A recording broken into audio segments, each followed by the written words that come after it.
Hi hello good evening student. तो कैसा था कल की क्लास की वीडियो? तो क्या करो बोले तो मैं कितना बोले तो भी अब नहीं समझ रहे क्या नहीं। तो शायद ये भी मेरा लास्ट वीडियो, ठीक है। तो मैं भी अब क्या करूंगा बोले तो कल से हमारा केमिस्ट्री भी बंद हो जाएगा।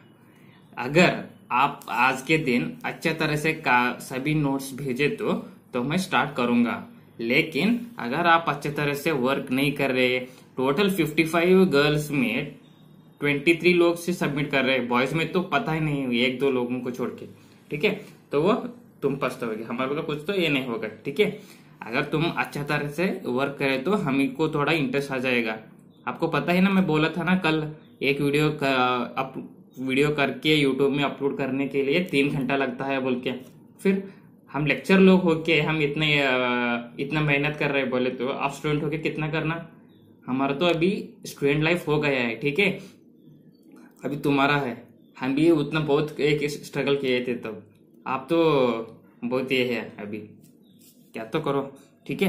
तो अभी हम जाएंगे, एक्चुअली हम कल की क्लास में ज्वेलर्स के बारे में देखे थे। तो आप अब सभी देखे होंगे कि ज्वेलर्स का वो कैसे होता है, वो पूरा इमेजेस देखे थे ना मैं। ओके, अभी देखो, अभी आज का टॉपिक है एंजाइम कैटालाइसिस। तो एंजाइम किसको बोलते हैं बोले तो एक क्या है बोले तो एक प्रोटीन है, वो किससे करता है बोले तो बायोकेमिकल कैटालिस्ट से वो फॉर्मेशन होते हैं, ठीक है। तो the form colloidal solution in water. तो एंजाइम क्या करता है बोले तो वो सॉल्यूशन वाटर में बनता है। अभी देखो एग्जांपल क्या क्या है। तो फर्स्ट एग्जांपल क्या है बोले तो इन्वर्शन ऑफ केन शुगर। तो इन्वर्शन ऑफ केन शुगर क्या है, देखो, the invertase enzyme converts cane sugar into glucose and fructose. तो एक ऐसा एंजाइम है, वो इन्वर्टेज बोल के एक ऐसा एंजाइम है, ये क्या करता है बोले तो केन शुगर है ना, यानी सुक्रोज को कन्वर्ट करके ग्लूकोज और फ्रक्टोज डिवाइड करता है। कौन सा एंजाइम? Invertase enzyme. अगर आपको एग्जाम में क्वेश्चन पूछे तो which enzyme can differentiate sucrose into glucose and fructose बोले तो कौन सा एंजाइम है? ये इन्वर्टेज एंजाइम, ठीक है। तो नेक्स्ट देखो, अभी हमारे को glucose into ethyl alcohol convert करने का है। तो कौन सा एंजाइम यूज करते हैं हम? जाइमेस एंजाइम करते हैं। क्यों? क्योंकि अगर ये क्या करता है बोले तो जब हमारा ग्लूकोज है ना, ये एंजाइम ग्लूकोज को डिवाइड करके क्या करता है? इथाइल अल्कोहल डिवाइड करता है। इसके लिए हम कौन सा एंजाइम यूज कर रहे हैं? जाइमेस एंजाइम यूज कर रहे हैं। बस यही याद रखो, कौन सा ग्लूकोज को to convert glucose into ethyl alcohol कौन सा कर रहे हैं? जाइमेस। तो नेक्स्ट क्या है?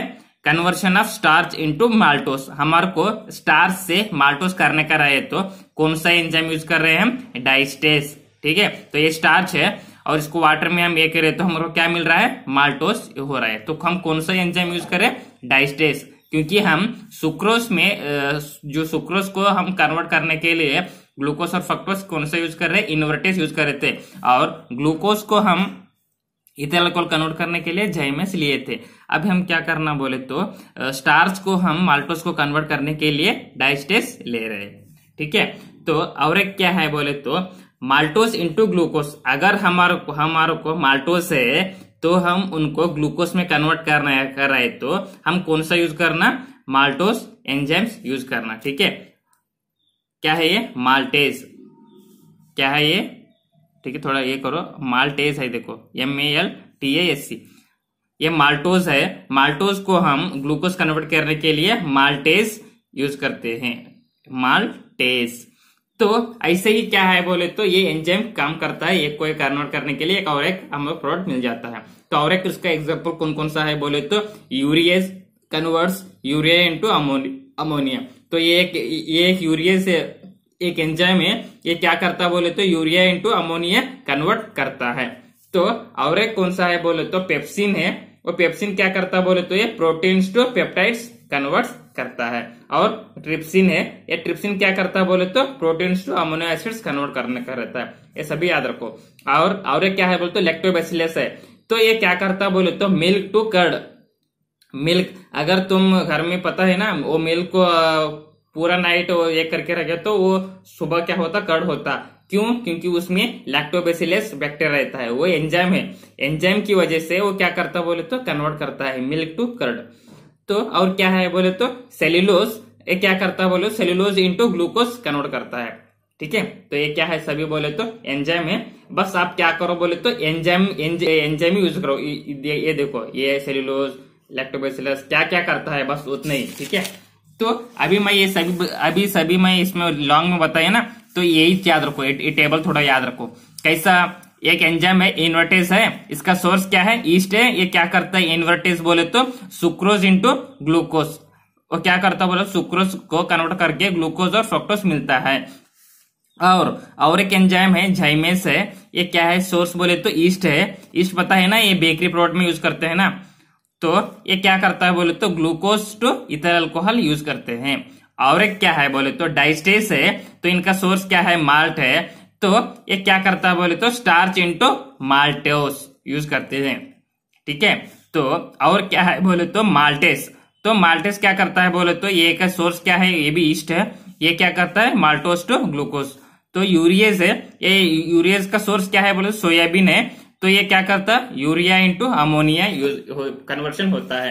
तो नेक्स्ट है पेप्सिन, तो पेप्सिन क्या करता है बोले तो ये सोर्स क्या है बोले तो स्टमक है, तो ये क्या करता है बोले तो प्रोटीन्स टू अमीनो एसिड्स ये करते हैं। ठीक है, तो ये सभी क्या है बोले तो एंजाइम्स है कन्वर्ट करता है। ठीक है, इतना इंपॉर्टेंट नहीं है, चुप याद रखो, सीटी के लिए इंपॉर्टेंट है देखो ये। ठीक है, थ्योरी के लिए उतना इंपॉर्टेंट नहीं है। तो अभी हम इस तरफ आएंगे कैरेक्टरिस्टिक्स ऑफ एंजाइम कैटालाइसिस। तो एंजाइम कैटालिसिस का क्या कौन कौन सा गुण लक्षण है बोल के हम देखेंगे। तो फर्स्ट क्या है बोले तो ये एंजाइम्स क्या है बोले तो हाईली स्पेसिफिक इन नेचर रहता है, मतलब हाई स्पेसिफिक रहता है। और क्या है बोले तो they are active under optimum temperature 310 kelvin. तो ऑप्टिमम टेम्परेचर किसको बोलते हैं बोले तो जहां maximum rate of reaction the temperature is maximum, इसको हम क्या बोलते हैं बोले तो ऑप्टिमम टेम्परेचर बोलते हैं। कितना रहता है बोले तो 310 केल्विन रहता है। They are active under optimum pH 5 to 7, और द एंजाइम कैटालिस्ट का पीएच कितना रहता है बोले तो पीएच 5 to 7 रहता है। इधर ऑप्टिमम पीएच बोले तो same, the rate of reaction where the maximum pH is called optimum pH, कितना रहता है 5 to 7। तो नेक्स्ट कैरेक्टर क्या है बोले तो the enzymes activity is increased by को एंजाइम्स फंक्शन एज प्रोमोटर्स। तो इधर क्या हो रहा बोले तो जो एंजाइम का उनका काम क्या रहता है बोले तो वो कोएंजाइम्स का इंक्रीज करता है और उनको क्या करता है प्रमोट करता है, या यू कैन डू इट बोल के ऐसा प्रमोट करता है। ठीक है, तो एग्जांपल कौन कौन सा है बोले तो sodium, manganese, cobalt, copper etcetera are the metal ions activators. तो ये क्या है बोले तो मेटल आयंस एक्टिवेटर्स है। तो अभी देखो, तो enzymes activity is decrease in the presence of inhibitors और पॉइजन्स। तो हमारा एंजाइम एक्टिविटी है वो डिक्रीज होता है, क्यों? क्योंकि जो हमारा इनहिबिटर्स है पॉइजनस काम करना वो बंद करता है तब। ठीक है, तो कौन कौन सा है वो इनहिबिटर्स है पॉइजन्स बोले तो Pb+2 और सिल्वर और क्रोमियम। ठीक है, तो ये सभी ये है। ठीक है, ये इतने इंपॉर्टेंट नहीं है, मैं इंपॉर्टेंट रहे तो आपको बोलूंगा। ठीक है, तो अभी हम बनते हैं मैकेनिज्म ऑफ एंजाइम कैटालाइसिस। तो अगर हम अभी एंजाइम का कन्वर्शन देखा है और उसका कैरेक्टरिस्टिक भी देखा है, अभी हम देखेंगे एंजाइम कैटालाइसिस का मैकेनिज्म क्या होता है बोले तो ये कौन प्रपोज किया बोले तो माइकल और मेंटन ने बोल के है। तो ये थ्योरी प्रपोज किया है, इसको और एक नाम से ही बुलाता है लॉक एंड की। लॉक एंड की बोले तो पता है ना, तुम्हारा घर का ये रहता है ना रूम का चाबी, लॉक और की, तो वो। ठीक है, तो the surface of enzyme have some specific region called the active site. तो एक्टिव साइट किसको बोलते हैं बोले तो जो भी एक एंजाइम का जो सरफेस रहता है ना उसका थोड़ा एक स्पेसिफिक एक थोड़ा पार्टिकल का रीजन को बोलते हैं ना। एक एंजाइम है, अभी देखो ये एक एंजाइम है, इसका एक स्पेस है, एक सरफेस का एक पार्ट को हम क्या बोलते हैं एक्टिव साइट, मतलब वो एक। तो the active sites of enzymes have shape complementary to that reactant. तो द एक्टिव साइट क्या करता बोले तो ये एक पर्टिकुलर शेप बोल के, अभी लॉक है वो लॉक बोलते हैं पर्टिकुलर शेप रहता, और की क्या रहता उनका ही अंदर घुस जाने का वो ऐसा शेप रहता है ना, तो उसको क्या बोलते हैं हम सबस्ट्रेट बोलते हैं। So that the substrate can easily fit into the active site just like की फिट्स इनटू लॉक। समझ में बोले ना मैं, अभी हमारे पास की है, तो ये की है, ये लॉक है, तो लॉक में हमारा की ऐसा करंट घुस जाता है ना, तो उसको हम क्या बोलते हैं, जैसे हम की फीड्स इनटू लॉग, ठीक है। तो the active groups like NH2, COH, OH, SH etc. present on the surface of enzyme and forms weak bonds like hydrogen bond and van der Waals forces with substrate to form enzyme substrate complex which decomposes into products। तो क्या बोल रहा है बोले तो, जहां पर हमारा जो एक्टिव ग्रुप है ना, कौन कौन सा है, NH2, COH, OH, SH, जो भी है वो क्या करता बोले तो एंजाइम के सरफेस के ऊपर प्रेजेंट होके वो weak van der Waals forces के ऊपर वो सबस्ट्रेट से वो एंजाइम बन सकता है। क्यों? तब क्या होता है, हमारा प्रोडक्ट बन जाता है। ठीक है, समझ में आया? देखो क्या है, अभी एक क्या है, अमोनिया है, ये एक एंजाइम का सरफेस है। ये क्या करता बोले तो weak van der Waals forces की वजह से सबस्ट्रेट को अटैच करके, तो क्या होगा, वो वीक वैन डर वाल्स क्या होता है, वो वीक फॉर्मेशन होता है बॉन्ड। तो तब क्या होता बोले तो ये और एक्टिव साइड दोनों मिला के डिकम्पोजेस होके तब क्या बनता है, हमारा न्यू प्रोडक्ट फॉर्मेशन होता है। ठीक है, अभी देखो ई बोले तो एंजाइम, और क्या एस बोले तो सबस्ट्रेट है। हमारा ई प्लस एस एक मिलके क्या हो रहा है, ई एंजाइम और सबस्ट्रेट का कॉम्प्लेक्स बन रहा है। तब क्या हो रहा है, हमारा एंजाइम हो रहा है और हम क्या बन रहा है, प्रोडक्ट बन रहा है। ठीक है, तो अभी देखो, तो ये क्या है बोले तो अभी लॉक एंड की है, ये लॉक है और ये की है। ठीक है, तो तुम ये करो, तुम कंसिडर करो कि की क्या है बोले तो ये एंजाइम है और ये लॉक क्या है बोले तो ये सबस्ट्रेट है। तो अभी क्या करना बोले तो ये एंजाइम है और ये सबस्ट्रेट है, तो एंजाइम को क्या बोलते हैं, कैटलिस्ट बोलते हैं, और ये क्या है, रिएक्टेंट बोलते हैं। अगर हमारा ये लॉक की एंड लॉक हम इसके अंदर घुस गए तो क्या होता है, ये ऐसा फॉर्मेशन होते हैं। तुम लॉक के अंदर की ये करे तो कैसे होता, ये लॉक है और ये की है, इसके अंदर ये दोनों अटैच किया तो उसके अंदर ऐसा अटैच किया तो तब क्या होगा, तुम्हारा ऐसे क्या होगा पता है ना, तो ये ऐसा अंदर ये हो जाएगा, मतलब जितना ये था ना वो उतना शेप में वो घुस जाएगा। तो तब क्या होगा बोले तो तुम्हारा अभी ये क्या हो रहा बोले तो एंजाइम सबस्ट्रेट कॉम्प्लेक्स फॉर्मेशन हो रहा है। ठीक है, कॉम्प्लेक्स फॉर्मेशन होने के बाद तब क्या होता है, हमारा एंजाइम वापस आके जब हमारा क्या बनता है बोलते इधर प्रोडक्ट बनता है। ठीक है, ये क्या हो रहा है, हमारा प्रोडक्ट बन रहा है, दो प्रोडक्ट बन रहा है।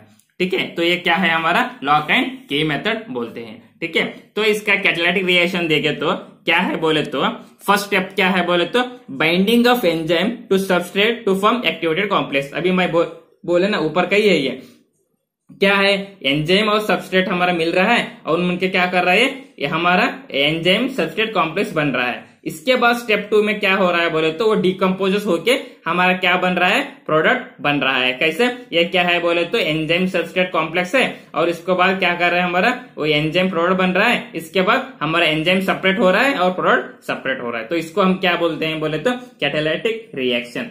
ठीक है, तो ये क्या हो गया, हमारा मैकेनिज्म ऑफ एंजाइम कैटालिसिस हो गया। ठीक है, तो अभी हम देखेंगे कि इंडस्ट्रियल एप्लीकेशंस ऑफ कैटालिसिस। तो अभी ये क्या है बोले तो हमारा कैटलिस्ट जो है ना वो इंडस्ट्री में कैसा यूज करते हैं बोले तो ये इसके बारे में हम एमएससी में पूरा कितना बोले तो 3 चैप्टर थे कैटलिस्ट के बारे में, कैसे इंडस्ट्री में यही topic industrial application of catalysis बोल के एमएससी केमिस्ट्री में हमारे को एमएससी 4th सेम में 4 चैप्टर थे, बहुत इंटरेस्टिंग भी है। कैसे थोड़ा देखो, तो कैसा है बोले तो अभी देखो क्या हो रहा है बोले तो इंडस्ट्रियल एप्लीकेशन ऑफ कैटालिसिस में क्या करता है बोले तो अगर तुम्हारे पास क्या हो रहा है, देखो क्या एक मिनट, तो अभी देखो, तो इंडस्ट्रियल एप्लीकेशंस ऑफ कैटालिसिस में क्या कर रहा है बोले तो ये कैटालिसिस है। कैटालिसिस में क्या है बोले तो तुम अभी इंडस्ट्री रहता है ना, इंडस्ट्री में क्या करता है बोले तो एक MnO2 है, MnO2 है, तुम्हारे को क्या करने का रहता है बोले तो तुम्हारे को फॉर्मेशन करना रहता है। फार्मास्यूटिकल इंडस्ट्री में अगर MnO2 तुम्हारे पास 1 kg है, ठीक है 1 kg है, तुम 1 kg में क्या करना बोले तो कितना बोल रहा टैबलेट बनाना, एक 1 लाख टैबलेट बनना अभी, ठीक है। 1 kg पाउडर MnO2 पाउडर में 1 kg MnO2 पाउडर में तुम 1 लाख टैबलेट बनना। तो तब क्या होगा, तुम पहले ऐसे ही बनाते थे, लेकिन जब हमारा कैटलिस्ट आया ना, तो कैटलिस्ट ऐड करने के बाद ये जब हम कैटलिस्ट ऐड करते ना इसको जब हम कैटलिस्ट ऐड करते ना, तो क्या हुआ बोले तो अभी कैटलिस्ट ऐड करते, कैटलिस्ट ऐड करने के बाद ये 1 kg हुआ, तो कितना होता, 130 kg होता, मतलब 1.5 kg होता है, ठीक है। तो 1.5 kg होता, 1.5 kg होने के बाद तब क्या होगा, इधर 1 लाख टैबलेट्स बनाना रहे, तो हम क्या करते हैं 1.5 लाख टैबलेट्स बनाते हैं, ठीक है। तो तब क्या हुआ बोले तो अभी कितना बनेगा, अभी हमारा 50,000 का बेनिफिट हो गया। तो ऐसा ये इंडस्ट्री में यूज करता है, ठीक है। तो अभी देखो कौन सा है बोले तो, in the manufacture of ammonia by Haber process iron is used as a catalyst and molybdenum are used as a promoters. तो तुम्हारे को अभी अमोनिया आपको निकलने का है, अमोनिया आपको प्रोडक्ट करने का है। तो हेबर प्रोसेस में क्या करता है बोले तो iron is used as a catalyst और molybdenum are used as a promoter. समझ में आया? तो क्या हुआ बोले तो अगर तुम्हारे को अमोनिया प्रोडक्ट बनना है with process of Haber process, तो तब क्या होगा बोले तो तुम्हारा आयरन क्या करता है बोले तो कैटलिस्ट करता है और मोल्बिडियम क्या करता है, प्रोमोटर्स होता है, ठीक है। ये उसको ऐसा ही इसको प्रमोट करता है, या यू कैन डू इट अच्छा कर रहे हो बोल के ऐसा, ठीक है। तो in manufacture of nitric acid by Ostwald process platinized asbestos is used as a catalyst and rhodium as a promoter. Same अभी हमारे को नाइट्रिक एसिड बनना है, तो भाई ओस्टवाल प्रोसेस, तो इसमें क्या करता बोले तो जो प्लैटिनम है ना, वो प्लैटिनम क्या करता है, कैटलिस्ट बनता है, और रोडियम क्या करता है, हमारा उनका प्रोमोटर्स बनता है। तो नेक्स्ट क्या है बोले तो in manufacture of H2SO4 by contact process platinum and vanadium pentoxide use as a catalyst. तो हमारे को H2SO4 का मैन्युफैक्चर करने का रहे, तो इसमें प्लैटिनम और वेनेडियम क्या करता है, कैटलिस्ट बनता है, ठीक है।